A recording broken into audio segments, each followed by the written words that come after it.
You can't replace part of the brain. Like, you treat them the same. A source of truth for the medtech industry. Coexists with the province. Robot understands things automatically. Number one show in the medtech industry. So Stryker got ahead of that and changed it. In the 90s, built $1 billion company that held up high. A lot of things. State of MedTech. With your host, Omar and Khateeb.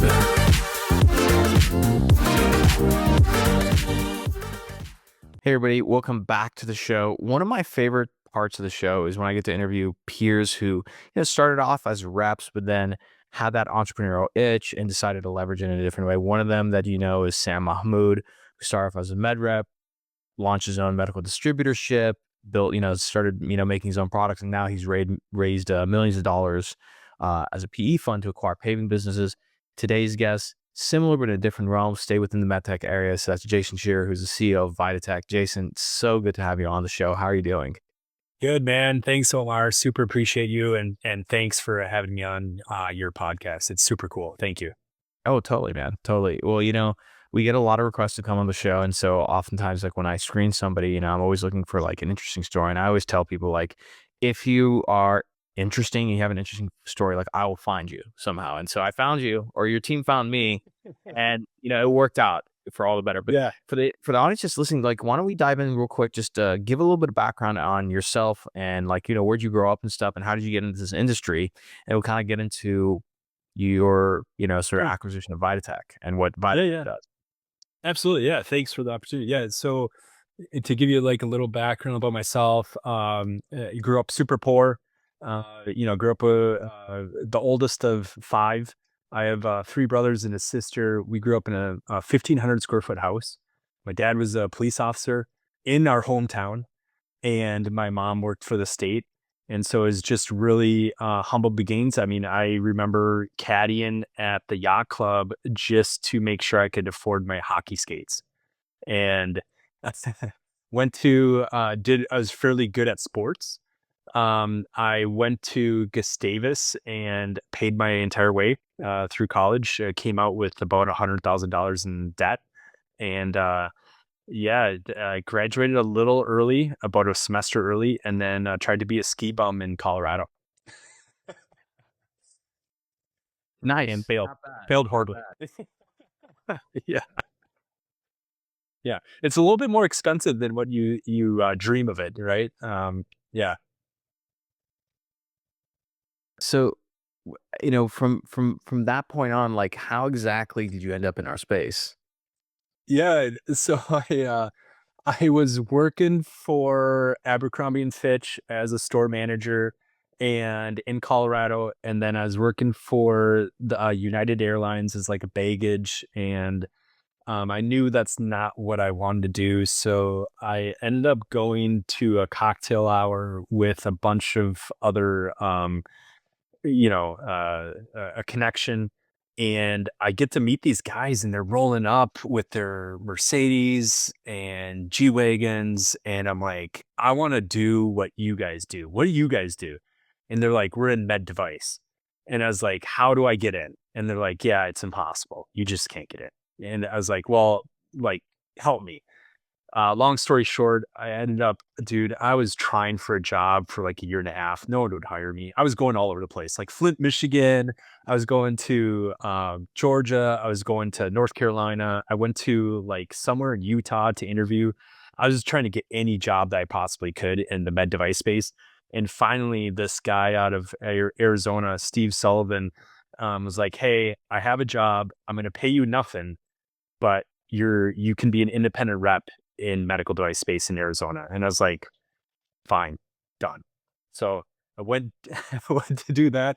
And I remember, I'm a northern Minnesota cold type guy, and I'm in the middle of the desert. And it was just one of those things that I show up to my first case with the Arthrex rep, and we're doing a total shoulder. And my boss showed up, and he's like, hey, I'm leaving for 8 weeks out of the country. When I get back, I expect sales. And if you're not, you're gone. I was like, oh my goodness. So like started to have freak out mode, right? Like we all do. It's good, healthy sense of fear. And so I went to the Arthrex rep, and I was like, hey dude, can you help me out? Like I cannot fail at this. I moved across the country. can we sit down and talk about how you run your day, how you talk to docs, like give me the rundown of how you do your job. And he's like, yeah, yeah. And then I got through with talking with him and I was like, dude, who else do you know that is awesome? That's really, really good at what they do. And can I network with them and talk to them? And so he gave me 3 names, sat with all those guys. And all of a sudden, you start getting to know a ton of people that are really good at what they do, right? A ton of people. And then I absolutely just crushed it. All I did was I worked. That's it. I was in Tucson, Arizona. I had nothing else better to do except for work. Yeah, there's something to be said about, in my opinion, like when you were working in Tucson, how old were you? 22. Yeah, perfect. Okay, so like I think it's a mistake if you're in your 20s and you want to start making money, whether you're working a job or you're starting a business, and to move to a place like Miami, for example, or Right. even I would even put like Austin, Texas, maybe New York, because there's just too many distractions. There's too many Yep. distractions. This is why, like, I think at first, like moving to the middle, like Tucson, like, what are you going to do in Tucson? There's nothing else to do but to make money, right?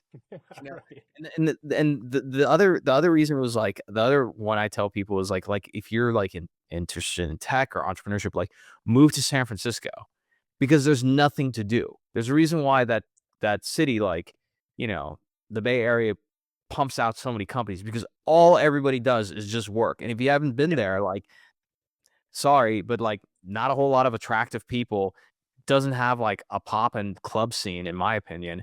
If you go to Yeah. Palo Alto, which is like one of the largest college campuses in the United States, it's like the worst college town. It's like terrible. Like my podunk little hometown has a better like downtown, like, sort of or college bar street than Palo. So anyway, I think that's a Yeah. great idea. So that's awesome. So okay, so you did that for a while. And what happened after Tucson? All right, everyone, quick commercial break. If you're a MedTech CEO/founder, or maybe you're a sales or marketing leader at a startup or a scale up, you're going to want to listen to this. Are you struggling to get in front of your ideal audience, whether that's investors or perhaps clinicians who want to adopt your product? Maybe you're getting ghosted. You send emails and messages and nothing comes back, nothing happens, right? Or worse, nobody knows who you are, right? In business, visibility is everything. And I always tell people, if you want to persuade before persuasion can happen, you have to learn how to get attention. So if your sales team is desperate for traction, clinicians don't know your name, investors have never heard of you, you're losing opportunities every day. And that needs to change now. Not tomorrow, not next week, now. That's where my company, Khateeb & Co. comes in. We don't just do marketing, we do growth. We figure out how to engineer markets by creating magnetic messaging that makes you impossible to ignore. And we build high impact strategies, of course, using social media, but other channels such as email, text, and others to help turn content and messaging into commercial pipeline and it leads into closed deals. As an example, we worked with a surgical robotics company in raising a $31 million Series A, and then they needed help on their pre-market release. So we packed their CRM with 198 surgeon leads and nurtured them down that ended up becoming 4 closed hospitals. 4 hospitals closed and adopted this technology within a period of 6 months, and they got 2 great key opinion leaders in the process. So whether you're a startup founder wearing too many hats, or maybe you have a marketing team that's just spread too thin and they don't have the expertise, my team and I plug in and partner up with your company and we amplify your reach. From crafting powerful sales scripts to optimizing your team's demo calls, creating content, having it go out on a consistent basis, we transform your outreach into a growth engine. So if you're ready to dominate your market, you're ready to become a no name and people to know of you and take your calls and take your meetings, I want you to act right now. Don't wait anymore because you've already wasted plenty of time. Go to growmymedtech.com. That's growmymedtech.com. And I want you to schedule a quick call. My team and I will give you a free analysis with 2 to 3 actionable ideas. There's no strings attached. And if we're a fit, great. We can get partnered up and we can help you go to the next level. And if not, look, the ideas are always free. So do not wait and don't waste any more time. Go to growmymedtech.com right now and let's make you the go-to name in your niche. Now, let's get back to the episode. Yeah, so then I did well enough. I got hired with one of the companies, Gyrus ACMI at the time. All the orange instruments you guys may remember. They had a urology division and an energy division, or a GYN division, they called it. And so, yeah, I went over there. We ended up getting, I was in Colorado, and we ended up getting acquired by Olympus. So we went through that acquisition from a medium-sized company to a large strategic, and then getting integrated, combined forces into 6 divisions they had. And so I was in Colorado for, 6 years.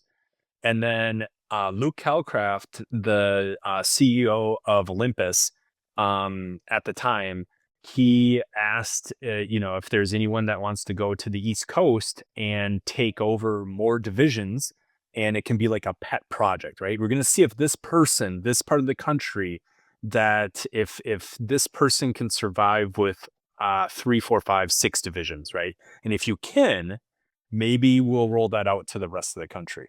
So they did Hawaii, Alaska, and I was only one in mainland to then have the divisions. So I was based out of New Hampshire, did really, really well, hit all my quotas for all the different divisions, had a grand old time. And then I got hooked up with a group of individuals. They went into struggling medical device companies, and their primary objective was to try and turn around the company as fast as possible and exit the company. What a great concept, right? How cool is that, to have like 10 of your best buds and go into, some company, turn it around, and then try and sell it, right? So we went into Dan Sullivan, brought over Mike Blue, who brought over Bill Green, who then brought over a bunch of us reps. And we got in and yeah, within a very short period of time, ended up exiting New Wave to Johnson & Johnson. Super fun, grand old time. And at that point in time, Omar, I was like, how cool would it be? Everyone's running for the exit doors. How cool would it be to have all your best buddies always stay together, and then just products come and go from you? How cool would that be? It doesn't exist, but that would be fun, right? And then Dr. Fred Mull was starting Auris, and he asked Bill Green to come over, and then Donald Hayden, and then the rest of our team to come on over. And so we were very, very fortunate to come over to Auris, and then that was exited, as you know. And so with my pennies that I had, I was like, okay, well, shoot, I've done this a couple of times now. I'm very fortunate, blessed for the exits, but now I want to make my own medical devices. So I went around to a bunch of R&D firms, and I was getting proposals from all these R&D firms. And then I realized that I was going to have to spend 30, 40, 50K my own money to do it every single month. And I started to spend the money, and I started realizing that I'm like explaining how the OR works to these R&D engineers. I'm explaining like what it means to sell this in the marketplace to doctors, hospitals, ASCs, you get the idea. But I was explaining this all to them, and there's a huge disconnect. And I just got frustrated with paying a ton of money out the door and having to explain all of it and not hitting the timelines that I wanted. I was waiting like 8-10 weeks for prototypes at a time. Prototypes should be every week. You want to iterate as fast as you possibly can. So yeah, I ended up starting VitaTek about 4 years ago, and started with 3 engineers, just very bare bones. Fast forward now, we've worked with 80 plus companies, and we've bought 8 medical devices ourselves. 2 are FDA cleared on the marketplace. We hired our own regulatory team in because we were having problems spending a ton of money every single month for the regulatories that individuals that didn't align with our same objectives. We spent a couple $1 million with a contract manufacturer that didn't do anything for us. And so we went and merged with a contract manufacturer. We do about 120 medical devices. We make about 120 medical devices for about 70 medical device companies. We have our own tool and die mold shop where we can turn around die molds in a month. And then we have our own hydrophilic coating in-house. We have our own chemist in-house. And then we also have our own ETO sterilization equipment in-house. We just are buying a tray machine so we can do tray design development now. We're about to buy a balloon machine to do that in-house. So we also have our own 4-person marketing team. Some of them are behind me. And then we also have our own 6-person W-2 medical device sales team. So the whole concept then is, as described earlier, is we can have devices come into our ecosystem. We get them out to market, sell them in the market, and then we exit them, in the core group of Avengers are always together. That's awesome. I love that concept. Well, before we dive in more into that, and by the way, for those who are interested, you can check out their website at vitatech.io. That VITATEK.io. They pay the extra money to get that IO. So I know, I saw that .io. I'm like, oh, these guys are serious. They pay the extra money to get the .io domain. So, but okay, so go back. So you essentially, you exited from Oris, you had some money, so you decided to take some of that money and do, I think it's an SBA loan, and then acquire a business, or how did you go about like getting this business? Yeah, so our R&D side was all of our own, my money. Creating our own product is my money. Hiring on the individuals is all my money. Everything throughout the whole process has been my money.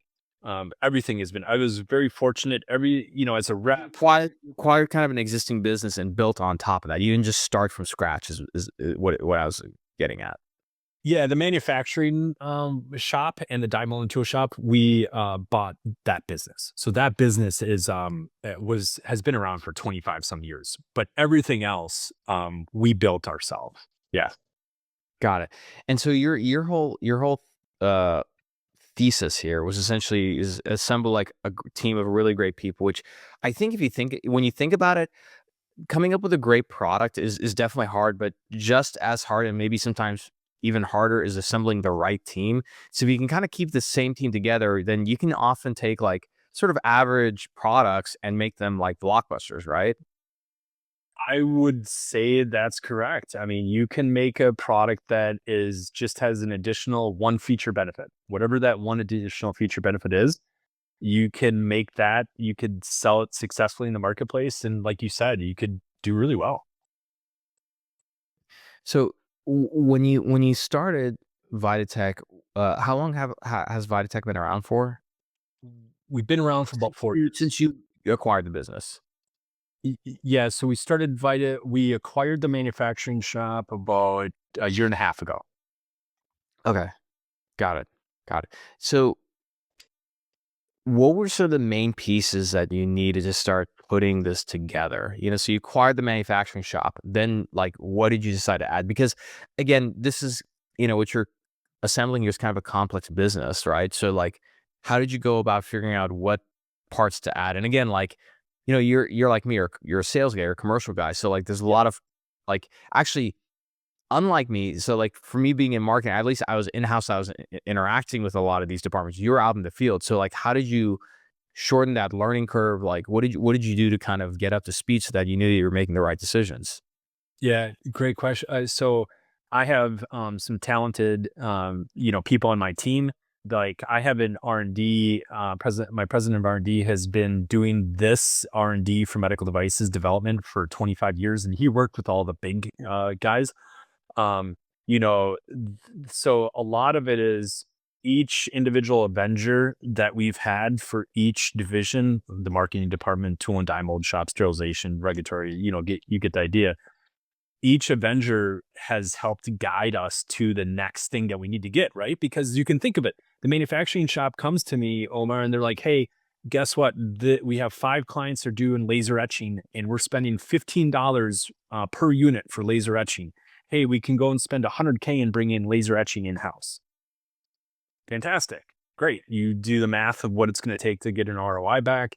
You go to the customer, say, hey, we're going to drop your laser etching from $15 to $12. You can save money. We benefit. We have a greater ROI. We just bring in another piece of equipment. Fantastic. The same could be said for a tray machine. Same could be said for a chemist, bringing a chemist in-house and doing hydrophilic coating in-house. So there's a lot of things that how we bolted on everything is just a business, I guess. I mean, it's just, you have business opportunity come to you, you have customers that you're working with, and it's just, things just make sense, right? Got it. And so is it safe to say, so on one side, you guys incubate your own products that you're essentially selling, and Yes. the thought is that at some point you get enough traction and those can be acquired. At the same time, you have these other services that you can sell directly to medical device companies. So you kind of have like a core business that's, not like super sexy, but it like, it's a good cash flow side of the business, and it sort of funds this other side of the business, which is sort of like, I don't want to call them moonshots, but like sort of bigger, more exciting projects that's going to leverage the business. Yeah, you're spot on. So we have about 70 medical device companies that we are fee for service, that we make about 120 medical devices for. So that's that, like you said, that's the fee for service side, professional services side. And then we have our own OEM medical devices that we sell in the marketplace. 2 of them are out right now. They're doing really well. The 2 are being sold in 10 countries around the world. So we're pretty happy with that volume right now. We're actively trying to find a fit for it with a large strategic. So my day is spent kind of talking to as many large strategics as I possibly can to talk about the value add, and then talk about our core services, our professional services that we're doing. So it's kind of a twofold type of thing. And then we have 2 more products coming out in the market. One is going to be Q2 next year. Another one will be Q3, that are our very own. That's our own. And then we have, basically 2 every single year that we're trying to execute of our own products that are going to come to market. And you can imagine that we didn't want to go straight to like crazy class 3 robotic, type products. That doesn't make any sense. It would take 10 years to develop. It doesn't make sense. So we started with class 1 devices, very easy, very quick turnarounds. And we're building up to the 2 next year are class 2 products. We're going to have 1 class 3 in the following year in 2026. But we're trying to stay within the class 1, class 2 environment for our own stuff. Now we make a ton out of the 120 medical devices that we make for other companies. I mean, it's all over the place. I would say if you had to classify us, we're a high labor, highly complex devices that we're making. So low volume, highly complex devices. Got it. Okay, that makes sense. On the I'm just curious on the service side again. You say you work with like 70 medical device companies. If you had to bet your entire business on like one service that you guys do that you do extremely well, better than anybody, what would you bet your business on? Oh, geez. Everybody has one. Like even me, for my business, I have like one thing where I'm like, if I had to bet the farm, this would be what it would be. So what is it for you? Oh man. So today, I'm just going to talk about today. So today would be the R&D side. We do a fantastic job from our just pure development R&D side. We do a fantastic job. I'd bet that all day, every day. It's good margins. We're very fast. We're a huge differentiator in the market. But if you were to ask me maybe a couple months from now what it would be, we have a star that we've kind of bet on within our company. It's called hydrophilic coating. There's a thing called PFAS that's forever chemicals. I was just going to ask you about that because it's the one part of your website that takes me to a completely different website, which is vitacoat.org. And I'm like, oh, this looks pretty important. Tell us what the hell is hydrophilic coating? Yeah. I'm glad you asked. And so PFAS is a forever chemical that was within a lot of these catheter type products. It was in the production process. It allowed it to be very lubricious, right? A slide right along within the arterial wall or what have you. What they've realized is that forever chemical is super dangerous. I mean, it's a dangerous chemical, forever chemical. Hydrophilic coating is a substitute to PFAS. So all these catheter companies are starting to switch over to hydrophilic coating, and we have a very special product that instead of mixing product hydrophilic coating right then and there, and then you have to apply it right away. And if you don't apply it right away, it expires. If you get it, you know what I mean? It like gels up and expires. Ours that we came up with stays on the shelf for 2 years. You can use a little bit today, you use a little bit tomorrow, you use whatever a day, it doesn't matter. And it takes 2 years before it expires. and it's a primer and coating in one. All the other hydrophilic coatings on the market, most of them are primer first, then you need to do the coating. And it just becomes really annoying to do 2 SKUs. There's different things that are, for each one, but ours is primer and coating one. There's diminishing returns after about the 3rd coat, but the point is that it's really easy for the marketplace. So if you were to ask me in a couple months, hey Jay, what are you going to bet on for your business? I would say hydrophilic coating. Interesting. How did you guys get into that? Was that part of the business or already or No, no, we were making a product that needed hydrophilic coating, and we were working with a bunch of hydrophilic coating shops, R&D shops around the country and here in Minnesota. And it was, it was just brutal, man. It was brutal working with these companies, and we were spending a ton of money and getting nowhere.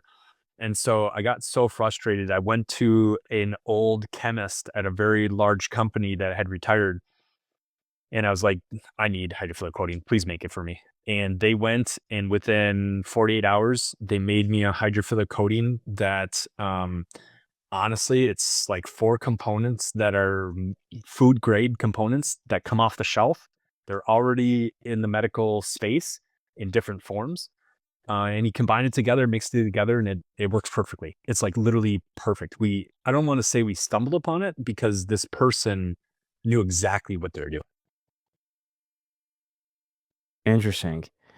Um, anytime you decide to venture into like a new realm of the business, like it's exciting because it's like a new thing, right? But then you just don't know how it's going to work out, because it could be not only a waste of money, but worse, like a waste of time. So Yeah. how did you do diligence, hydrophilic coating, and how did you de-risk it for your business? So it was almost necessary means. So we were buying hydrophilic coating at $3,500 per liter. And we were using, we could basically only coat about 100 units per liter. And so you start doing the math, and it gets really expensive really quick, right? And so when I went to this chemist and did this specifically, I was like, okay, so what is our COGS now? What does it cost to make this thing? And he's like, oh, it's just a couple $100. And I was like, really? He's like, yeah, a couple $100. I'm like, oh, dude, I was paying $3,500 before for a liter, and you're telling me it's a couple $100 for 1 liter? And he's like, yeah. And so I was like, dude, game on right then and there. Let's do it. Like, there's no waiting on this. let's do it today. Yeah. Got it. And then like when you got started, like uh, who do you hire for that? I mean, you know, You know, just like you, who you're really good at networking, and you have a ton of people in your Rolodex.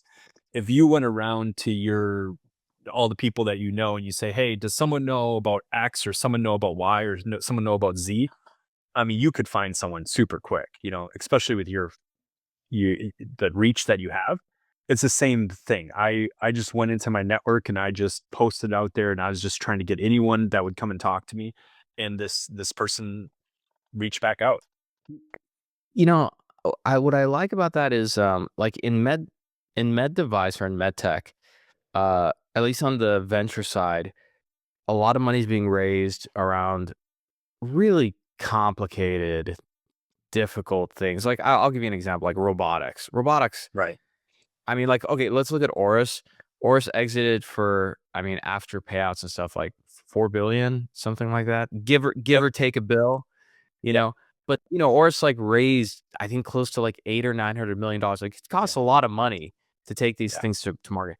But there's a lot of other things in medicine where it's not that sexy, but there's a huge need, and there's like massive volume. So like this is one of those things. I would imagine like catheters is another.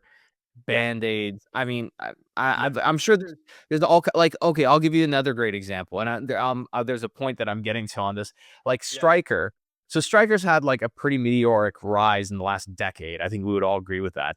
So when I talked to one of the presidents of Stryker on my show about like what was the thing that actually turned the knob for them, I thought it was like the Mako acquisition or something. No. Oh, sure. It was actually a waste management product that like in the like 2010, like was turnkey for them. It just like churned revenue, like turned over revenue. I was like, what?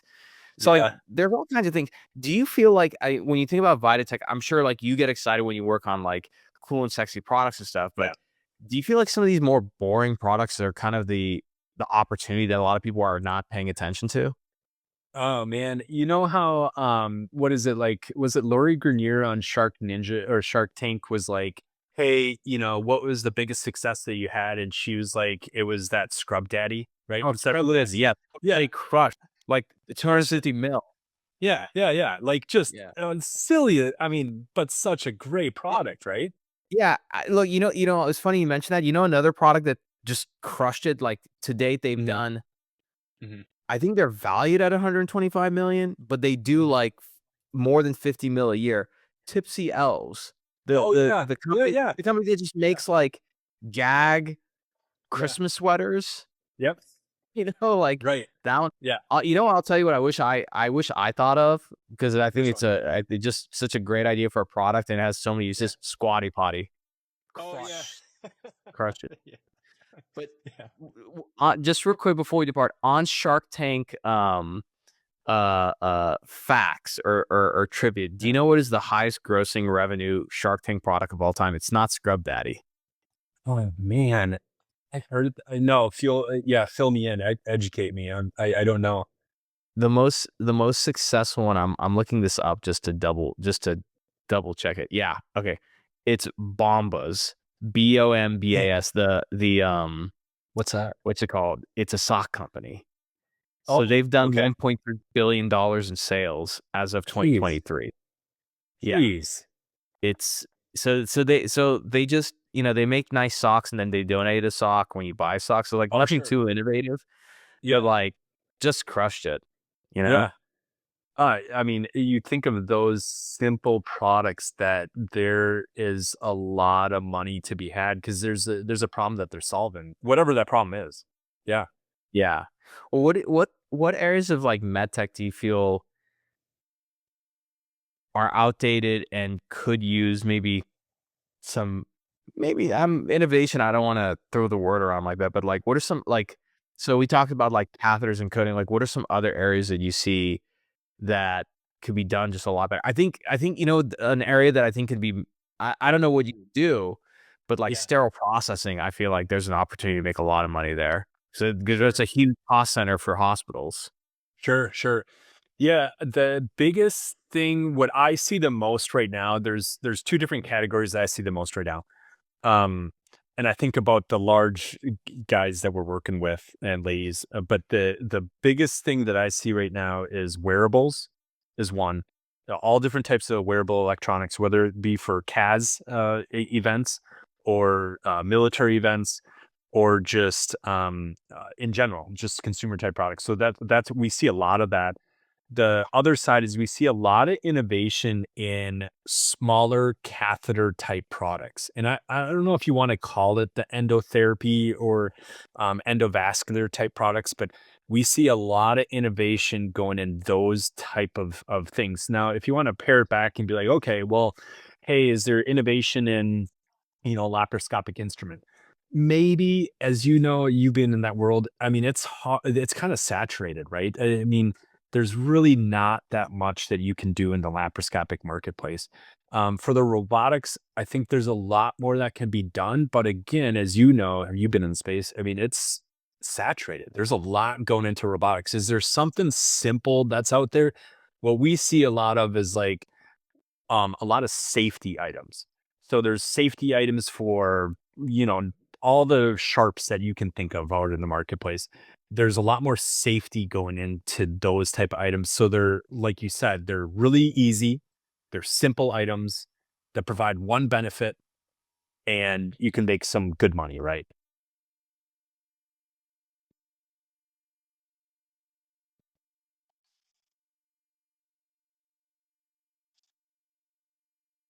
Oh, I can't hear you, Omar. Sorry.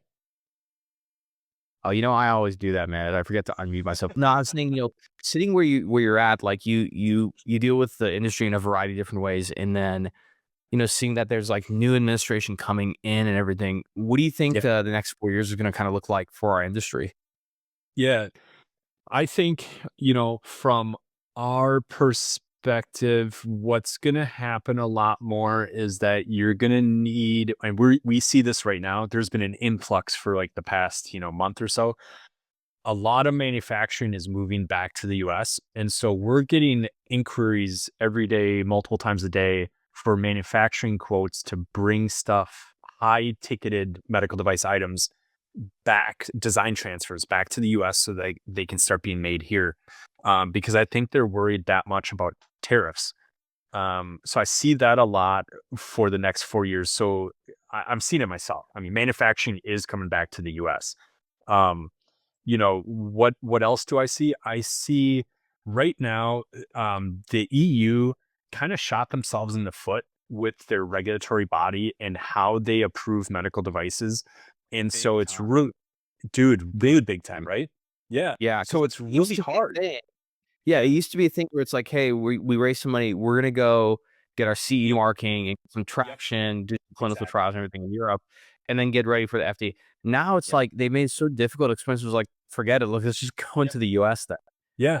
So you're 100%, man. So you're seeing all these companies now say, even these EU companies, we're in Ireland and then in Germany in the past couple of months, and all these companies are like, yeah, we're skipping EU and we're coming straight to the US.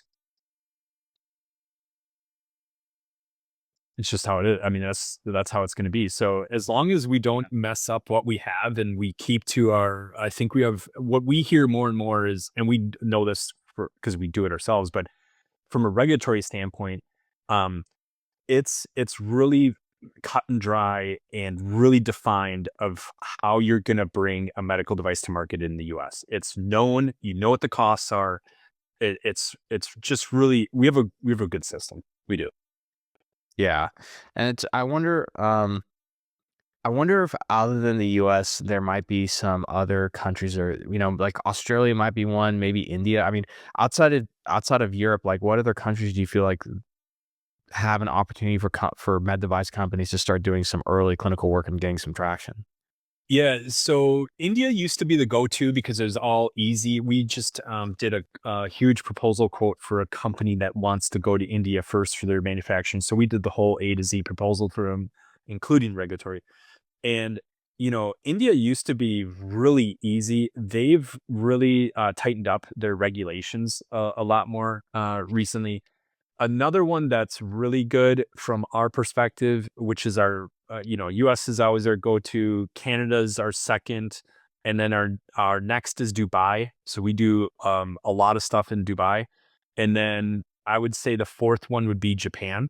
And the reason is, from a Japanese perspective, is yes, you need to have regulatory requirements. You need to follow that, but it's a lot easier. They let the doctors make the decision there. Who knew that, doctors should make the decisions of regulatory, as it probably should be, but they can make the decisions, and it's yeah, it's a lot easier to get medical device products within the Japanese market. Interesting. I did not know that. Huh. Yeah. Okay. Well, kind of as we wrap things up, and again, appreciate you coming on the show. I'm wondering, for like 2025, are you guys attending any conferences? Going to go check out anything? I mean, do you guys even have to? Not have to, but do you guys even exhibit at conferences? Like if somebody wanted to meet up with you guys? Absolutely. My calendar is readily available. I welcome networking with anyone. We are going to AUA. We're going to American Urology Association. We're going to STS, the thoracic conference. We're going to ASPS, which is a plastic surgery conference. We've gone to a number of cardiac conferences. Yeah, we're actively going to those conferences. So yeah, if you're at one of the conferences, please stop by. I always love to chat and say hi, and absolutely. What's your favorite conference to attend, and why? Oh, dude. So I own, it's like the Mecca. If you go to Medica, which we just went to, dude, it is. Why have I not heard of Medica? It is the largest medical device conference in the world. It has about 100,000 attendees. There's It's like 19 bad enough conference marketing. halls. How do I not know about this? 19 conference halls. They have like 2 conference halls just for startups. They have like 6 conference halls just for medical device companies. They have another 6 conference halls just for manufacturers. They have like 3 conference halls just for the Chinese manufacturers. I mean, it's Omar, it is so massive. It's huge. When did it have it? Or, it looks like, is this something they have only in Germany? Yeah, it's only in Dusseldorf, and it's Oh, so here's why, man. You want to go big. I don't want, again, look, no offense to Germany, but like, you got to do it. You got to do it in the US, man. Come on. That's why I haven't heard of this conference. But this does look really interesting, though. Yeah. If you're looking, I mean, it's so mind-boggling how much is actually there. But yeah, from a U.S. perspective, I've always enjoyed the cardiac conferences. I've always enjoyed the thoracic and the urology conferences. Urologists, as we all know, they typically own their own practice. They're very business savvy. They're always innovating for their space. I really enjoyed the urology conferences, but then you get to the cardiac and the thoracic gentlemen and ladies, and the thing about that is that their specialty is advancing so quick in the medical device space that it's kind of fun to be a part of that, right? I mean, there's a lot of advancements. Yeah. No, totally. Well, I don't know if I'll make it to Dusseldorf, but I'm gonna check out Medica. So, well, and I'm sure I'll be able to check you guys out because the STS is happening in LA this year, so that's like not too far away from me. So I'll probably check out that. So That's cool. But awesome. Well, Jason, look, thank you so much for coming on the show, and looking forward to having you back on. For those who are interested, go to their website, vitatek.io, to learn more. And with that being said, I'm your host, Omar Khateeb, and we'll see you all next time. Thanks for checking out this episode. If you want to do me a big favor and join so many other people who have helped grow this podcast, take a second and look below. If you're on Apple, give us 5 stars and write a short review. If you're on Spotify, just give us 5 stars. And if you're on YouTube, hit the like button. And most importantly, if you can, subscribe. We release so many different episodes that you may miss. Be sure to subscribe and turn your notifications on. You get extra points with me if you subscribe across all 3 channels. Thank you so much. And if you felt like this episode helped you, send this to somebody who'd really enjoy and appreciate it. Share and spread the love. We'll see you all next time.